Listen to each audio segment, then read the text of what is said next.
Veins తో బాధపడుతున్నారా? భారతదేశంలోనే బెస్ట్ ట్రీట్మెంట్ అందించే ఏకైక హాస్పిటల్ ఏవిస్.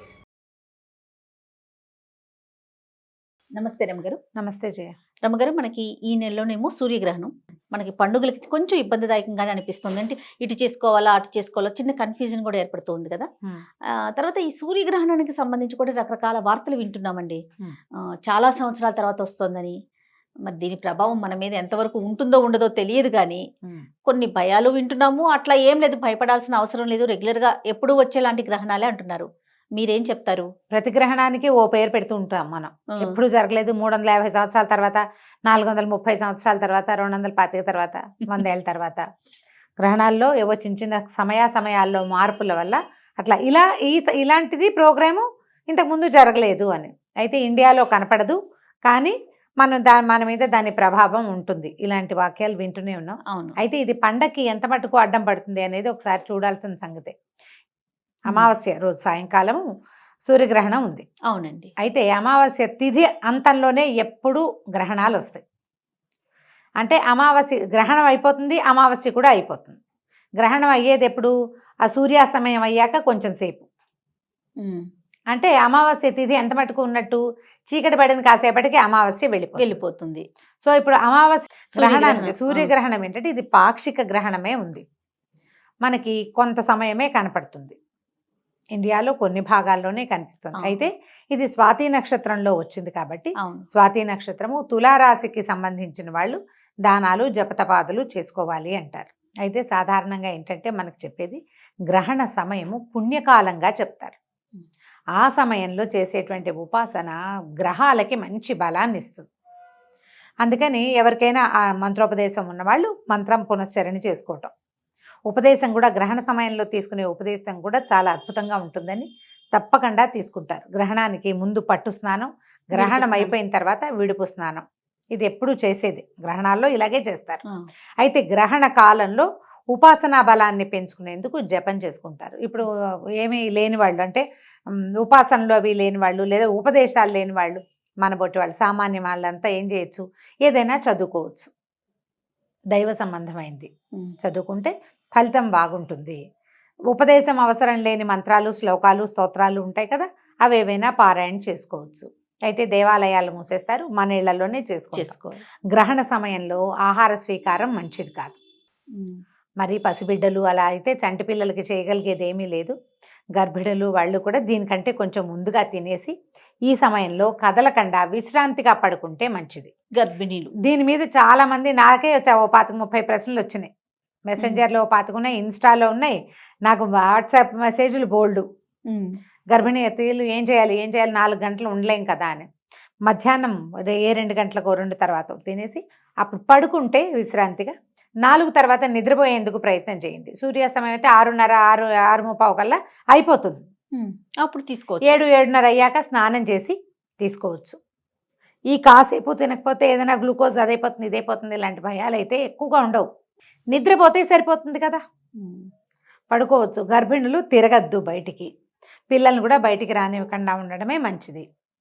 పిల్లలకి అటు ఇటు ఆడుకున్నా ఏం పర్వాలేదు అనుకుని కనపడదు పెద్దగా, మనకి కొంచెం సమయమే మనకు కనిపించే సమయం కాబట్టి అంత కంగారు లేదు, అంత ఆలోచించాల్సిన అవసరము లేదు. ఈ స్వాతి నక్షత్రానికి చెందిన వాళ్ళు చేయవలసిన దానాలు అవి మనకి సోషల్ మీడియా అంతా కోళ్ళు వగైరా పక్షుల్లాగా కూసేస్తున్నాయి కనిపిస్తాయి. ఇవి దానం చేసుకోవాలి అని. అవేవో సాంగంగా దానం చేయకపోయినా మీరు స్వాతి నక్షత్రం అయితే దైవ ప్రార్థన చేసుకోండి, మీకు ఉపకరిస్తుంది. అది దానం చేయగలిగితే మంచిదే.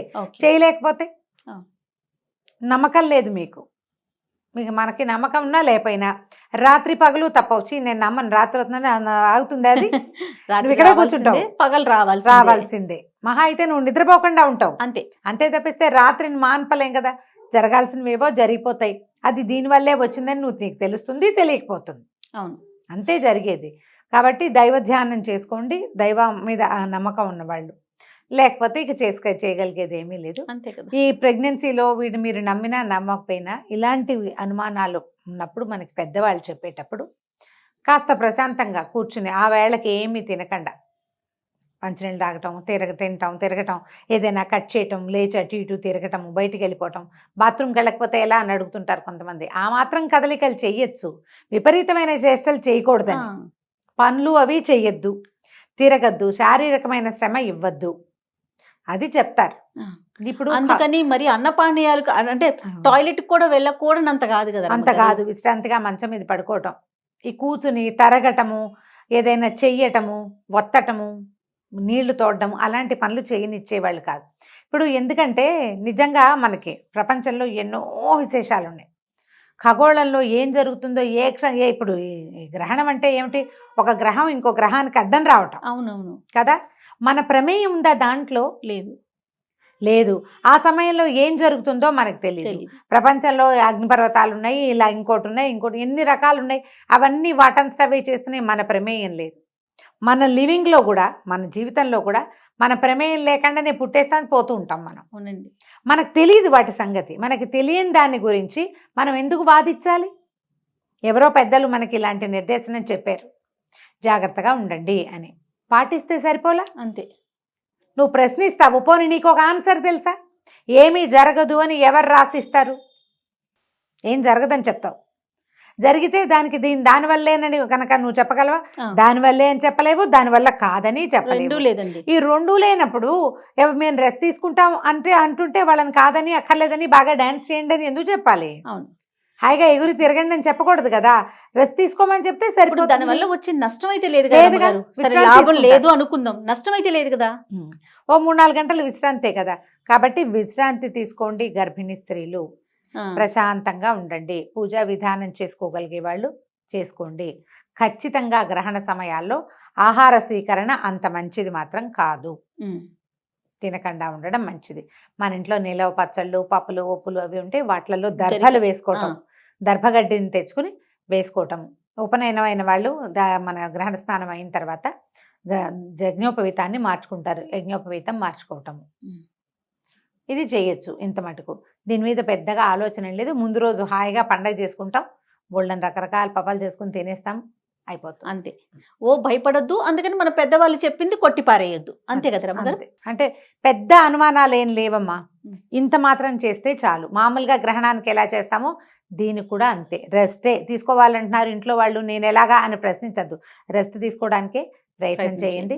ప్రెగ్నెన్సీ వాళ్ళు ఉన్న వాళ్ళు కొంచెం జాగ్రత్తగా ఉంటే సరిపోతుంది. అది అయిన తర్వాత 7:30-8 గంటల వేళ ఒక మాట చక్కగా స్నానం చేసి ఫ్రెష్గా అప్పుడు ఏదైనా వండుకుని, పొద్దున వండుకున్నవి రాత్రి తింటాము మాత్రం ఈ రోజులో చేయపోకండి.